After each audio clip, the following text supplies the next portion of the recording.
And the most important thing with a slip and fall accident, the legislature has made it considerably more difficult to prove negligence of a business in a slip and fall. The first thing that you want to do if you have the unfortunate accident of slipping and falling on a premises is to first take pictures of the substance that you fell on. Well, make sure you know what the substance is. Absolutely. Second, make sure that you fill out an incident report, because there are many cases where we'll call up the store and say, our client slipped. They say, do you have any photographs?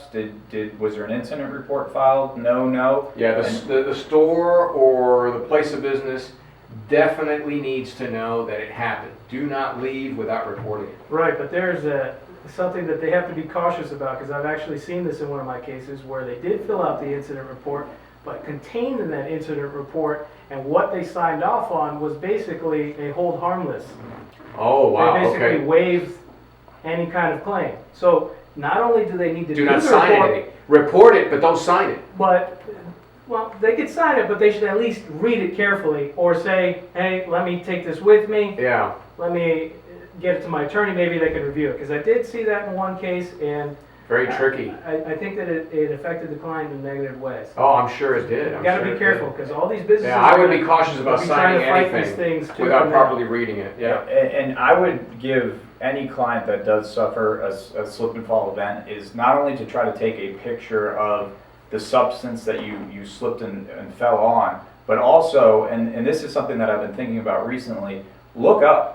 See if there's security cameras around, because a lot of times by the time it gets to us, we make a request to the store and they say, hey, we delete those things every 24 hours. That's we right. delete those things every 30 minutes. So look up, see if there's cameras that would have caught your slip and fall. Take pictures of those. Ask the manager when you're filling out the incident report, please hold on to those videos for us. Notify your attorney immediately so we can send out a letter, which is called the preservation letter, to that business to say, we know there's cameras that caught the fall. Please hang on to those videos, because there are so many cases by the time it gets to litigation where we say, hey, where's the videotape of Miss Smith falling on the floor? And they say, That's right. it was recorded over. We don't have it anymore. Sure. And then we have a case where it's your word versus the word of the store that said, hey, there was nothing there. She tripped over her own feet. Right, and why? Then that's exactly why it's so important also to get the names and numbers of everybody that's around you,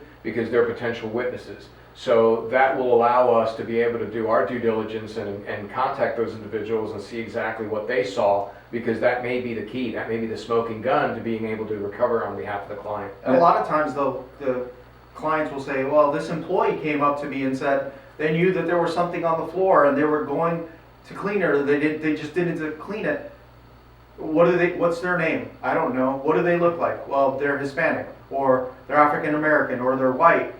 That doesn't give us enough doesn't give information to anything. find them in the future. Yeah, now we're looking for a needle in a haystack. Correct. Another thing that I have noticed is some stores will refuse to allow you to fill out an incident report. So it's important that if you slip and fall, maybe not you if you happen to be transported to the hospital, but somebody that you're with, have them go buy something, a piece of bubble gum, to prove that you were in the store on That's that a very day. good point, yeah. I have many cases where they say there's no video of the accident, of the fall, there's no security footage of the fall, show me a credit card statement or a debit card statement Keep that your shows receipt. that you were in the store at that time. And if you don't have that, for us to be able to put on a case in front of a jury, Yeah, they'll use it against them. all the defense has to say is no witnesses, no video, there's no proof they were even in the store, and that makes the case nearly impossible to prove. Sure. These Never cases, happened. more than any other case, more than an auto case, are going to